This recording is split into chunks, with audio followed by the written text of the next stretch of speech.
This week on Vaticano, learn why Pope Francis hopes to have ended financial scandals in the Vatican for good.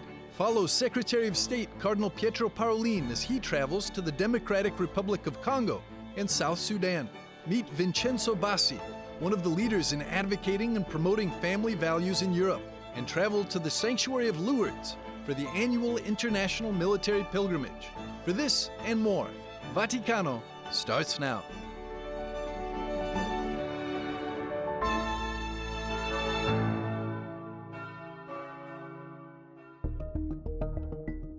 At the center of one of the biggest financial scandals in recent Vatican history is a London real estate deal. The high-end building is now being sold, as the Holy See has recently confirmed, while the Vatican reportedly invested $364 million in building luxury apartments at 60 Sloane Avenue in London. It now received only $224 million. This amounts to a loss of $140 million. Officials clarified that the losses would be covered by the Secretariat of State. Peter's Pence, which is the name for the donations of the faithful to the Holy See, will not be touched. 10 high-ranking Vatican officials are now on trial in the Vatican. The defendants include the former prefect of the Congregation for the Causes of Saints, Cardinal Angelo Becciu, who was in a leading position at the Secretariat of State at the time of the purchase of the property. No more. Pope Francis hoped that, due to his recent changes to Vatican leadership, financial scandals such as this of the London property deal are a thing of the past. In a recent interview, he praised Cardinal George Pell as a genius. The Australian cardinal had years back suggested to introduce a financial ministry to oversee money flows and combat corruption inside the Vatican. Cardinal Pell was the first to oversee the Secretariat for the Economy. That was the first change that Pope Francis applied to a structure he now called irresponsible. In the interview for a news agency called Reuters, he also said that the administration of money had not been mature. Cardinal Pell tried to change this immediately, but got caught up in baseless abuse accusations dating back to his tenure in Australia, of which he was eventually cleared. Before he left his post, he suggested that Cardinal Becciu was resisting change. Eventually, Pope Francis transferred the control of the Secretariat's real estate portfolio to the administration of the Patrimony of the Apostolic See, better known as APSA, which now sold the London property.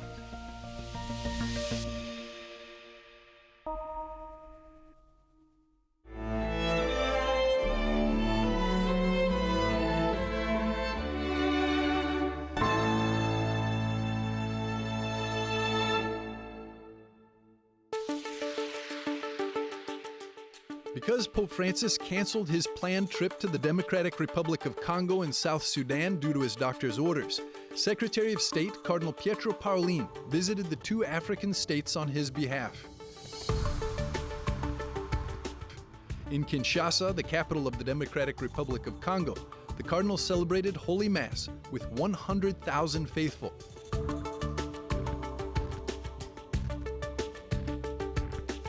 He also met with church and political leaders.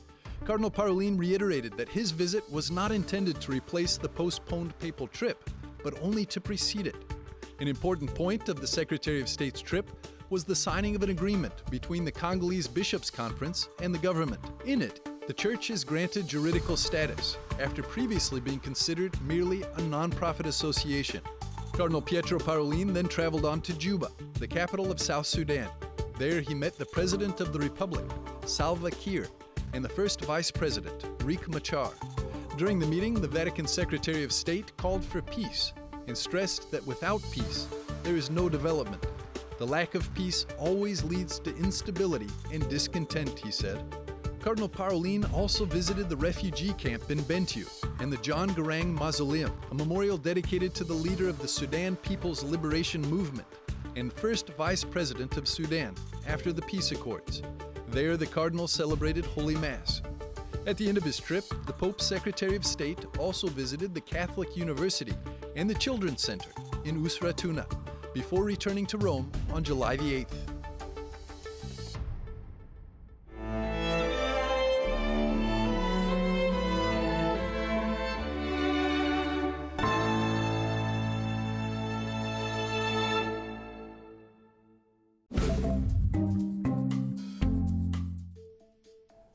Hello and welcome to this week's Vaticano Updates, bringing you the most important news from the Holy Father and the Vatican.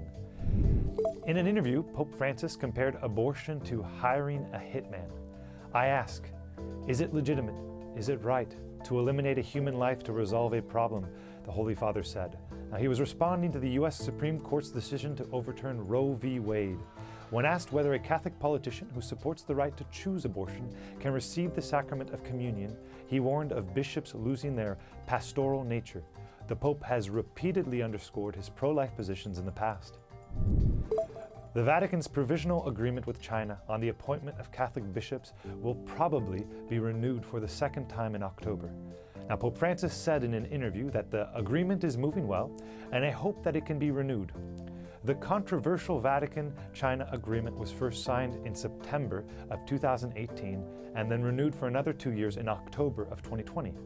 The terms of the agreement have not been made public. Pope Francis has expressed shock and sadness over the mass shooting that led to the death of at least 6 and wounded some 30 others at a 4th of July parade in the Chicago suburb of Highland. Now, in a telegram sent on his behalf to Cardinal Blaise Cupich, the Archbishop of Chicago, the Pope condemned the senseless shooting, appealing for a rejection of all forms of violence. The Pontiff asked the Cardinal to convey his spiritual closeness to all affected by this attack. The Catholic Church will continue implementing measures against clerical sexual abuse, even if there may be reluctance or pushback in some places, said Pope Francis. In comments to Reuters, the Pontiff said there was resistance, but with each new step, there is growing awareness that this is the way to go. Pope Francis said the Church started zero tolerance slowly and moved forward, and I think the direction taken on this is irreversible. During the Angelus prayer on Sunday, Pope Francis implored the authorities of Sri Lanka to listen to the cries of their people, suffering under the country's worst economic crisis in 70 years. I join in the grief of the people of Sri Lanka, who continue to suffer the effects of political and economic instability, the Pope said. Together with the country's bishops, I renew my call for peace and implore those in authority not to ignore the cry of the poor and the needs of the people. Thank you for watching this week's Vaticano Updates. I'm Benjamin Crockett for EWTN Vatican.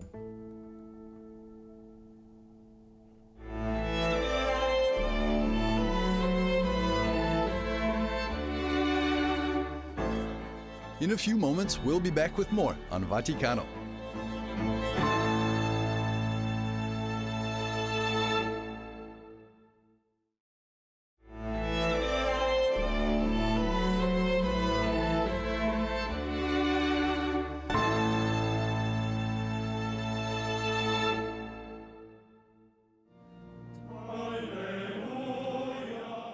The Holy Father recently published an apostolic letter on the liturgy, following up on his motu proprio Traditionis Custodes that was published nearly 1 year ago, limiting celebrations of the Mass according to the rite used before the Second Vatican Council.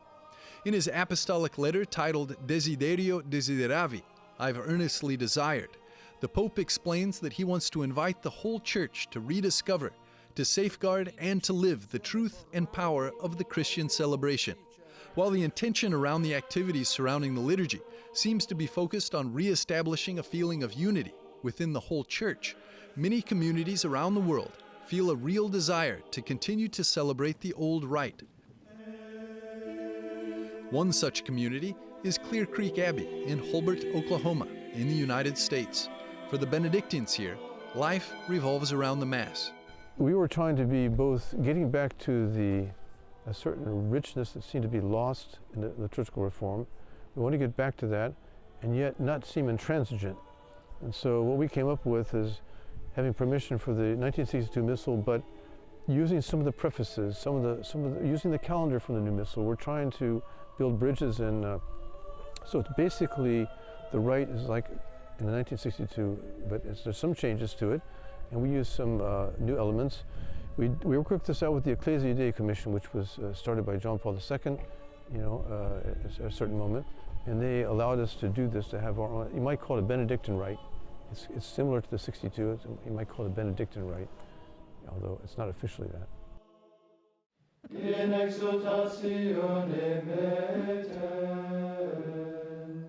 The divine office with the hours and the Mass, well, that is the center of the whole thing. It's sort of like the sun, you know, it sort of commands everything. The reality of Holy Mass is something of infinite value, of greatness, and so it's all really centered on that. The monks have found that the Latin Mass leads them to deeper communion with God, and that it particularly resonates with young people. Many young families have moved here to be close to the monks. The very presence of the monastery is leading to a revival of the faith in this part of the world. A lot of people have moved in since we've been here. I think they said that in Oklahoma, in general, when we arrived, the percentage of Catholics was less than in mainland China. Very few. They're Baptists, but right away people started coming this way and buying houses around. So now when we go on a walk, we meet pretty much all our friends, Catholic friends. In fact, the monastery has grown very quickly since its founding in 1999. From 13 monks originally, it is now filled to capacity at 60 men. 7 entered last year alone. The development of the complex hasn't been able to keep up with the number of vocations. This most recent addition is a dormitory that should be finished in October of 2022. They build as they receive funding. God makes us work hard and wait and have to not be spoiled with too much money too fast. So we don't have that much, but we get it as it comes. You know. St. Joseph is our big fundraiser. The Blessed Virgin Mary, Infant Jesus, Blessed Virgin Mary, and St. Joseph, we pray to them a lot with a little Infant Jesus chaplet, we say. And they've been pretty effective, very effective. Really. The monastery is in the Diocese of Tulsa, where 61-year-old Bishop David Konderla is the shepherd. He's been at the helm since 2016, and today his appreciation for the monks is evident. When I first went out there, I could see that these guys are serious. They're living a very serious approach to the monastic life. Their idea is to be there for 1,000 years. And so consequently, for example, when I was first there, everything was happening in the crypt, the bottom floor of what now is the 2-floor church, because they hadn't built that part yet. And it was years since they had built the crypt. And so they're approaching it bit by bit, stone by stone, you could say. But they're very dedicated to their life of prayer and to keeping the cloister. One of the beauties of the monastery is the way that people from the diocese are invited in various ways. And the community's healthy, it's young, they have lots of vocations, and so I'm very happy that they're here. Ultimately, the possibility of continuing to celebrate the Mass in Latin here is in his hands and those of his successors. For the monks themselves, they are Catholic first and foremost, says the Father Abbot, and they will remain in the fold, come what may. But we're still waiting to see exactly what is expected of us. You know, our bishop here is very favorable to what we're doing already. He has no problem with that. Our attitude is that when the competent authority tells us directly what we need to do, we'll obey. We're not going to, you know, but we want to keep something I think is very precious that could be lost, and we're trying to help maintain that. But being Catholic, being truly Catholic and not, you know, sectarian or ideological or something. While we're living in this unique moment with regard to the discussion surrounding the liturgy, one thing is certain. We can all heed the Holy Father's message that the Christian faith is either an encounter with Him alive or it doesn't exist. Liturgy guarantees for us the possibility of such an encounter. For us, a vague memory of the Last Supper would do no good. We need to be present at that supper, to be able to hear His voice, to eat His body, and to drink His blood. We need Him.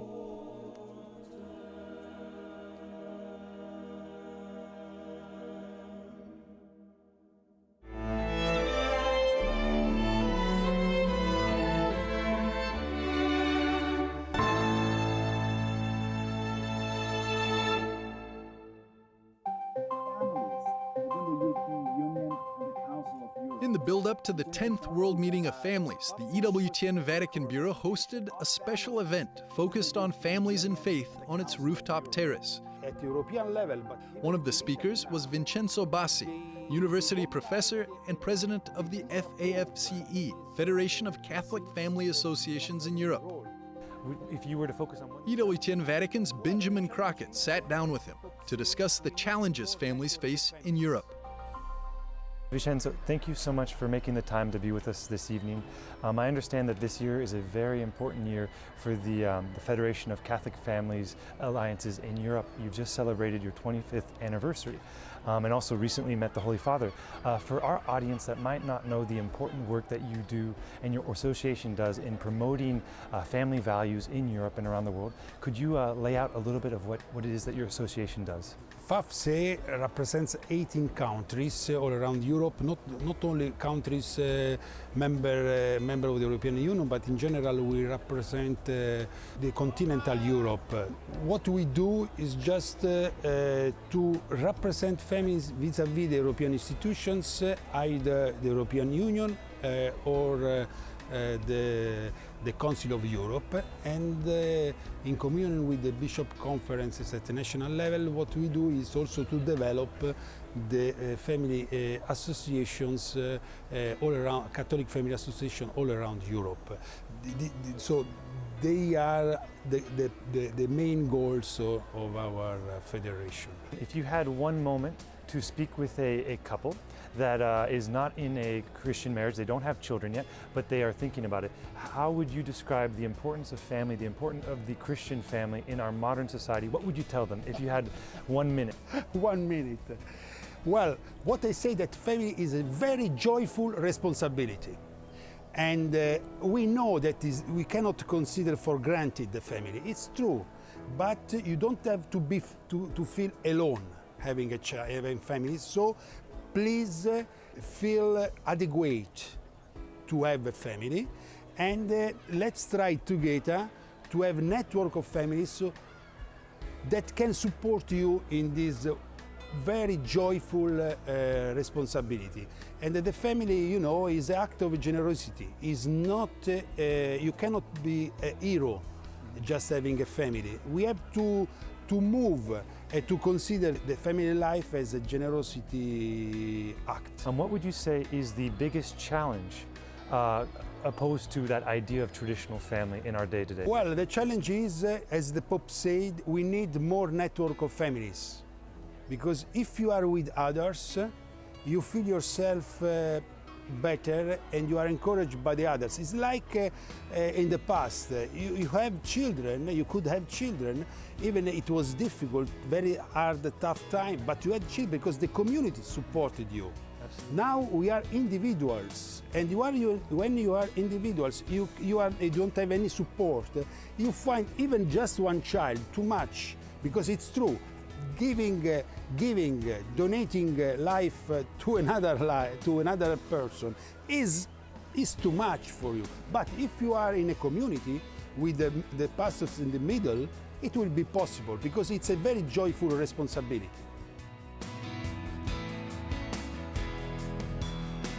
As society continues to move in the direction of hyper-individualism, communities and networks of families, such as the one Vincenzo Bassi leads in Europe, will become increasingly important.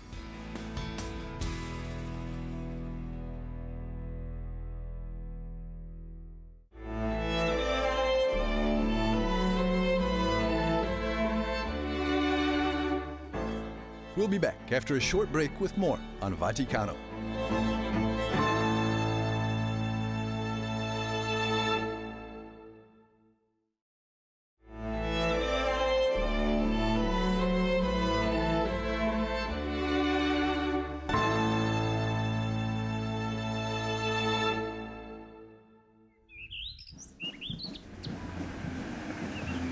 One weekend every May, the annual international military pilgrimage takes place in the town of Lourdes in the south of France.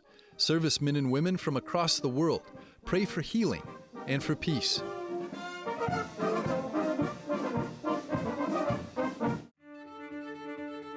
This year, the pilgrimage took place from May the 13th to the 15th. It traces its roots back to December of 1944, when representatives of militaries from across the globe gathered here to celebrate Mass at the Basilica of Our Lady of the Rosary. Then after World War II came to an end, French soldiers and their chaplains invited German soldiers and their chaplains to gather here to pray. Archbishop Timothy Broglio is the Archbishop for Military Services in the USA. It originated as an attempt to reconcile the nations of Europe that had been at war, to allow them to move on to the next stage of their relationship. And actually, at the first military pilgrimage to Lourdes, the Germans were afraid to come into the town because they didn't know what the reaction might be. And so that really began the whole tradition of healing and reconciliation. If you work with the military, as I've done for the last 14 years, you'll find that the first group that does not want to be at war is the military, because they know what it costs. Charles Galena is a retired colonel with the U.S. Marines and is leading this pilgrimage. EWTN asked him what the purpose is of the Warriors to Lourdes pilgrimage. Lourdes is known throughout the church. The shrine of Our Lady of Lourdes is known throughout the church as the place of healing. No other population in the U.S. needs healing, peace, reconciliation than our military wounded, ill, and injured, our military that have seen combat. The physical wounds of war are visible. The emotional wounds of war, not so much. Moral injury is totally hidden. It is the wounds to the soul. It's the guilt, the shame of what takes place in combat. So how do we heal that? We heal that through prayer, the sacraments, and through ritual. The great healing for me is to be able to bring the wounded, heal the injured, their families to Lourdes.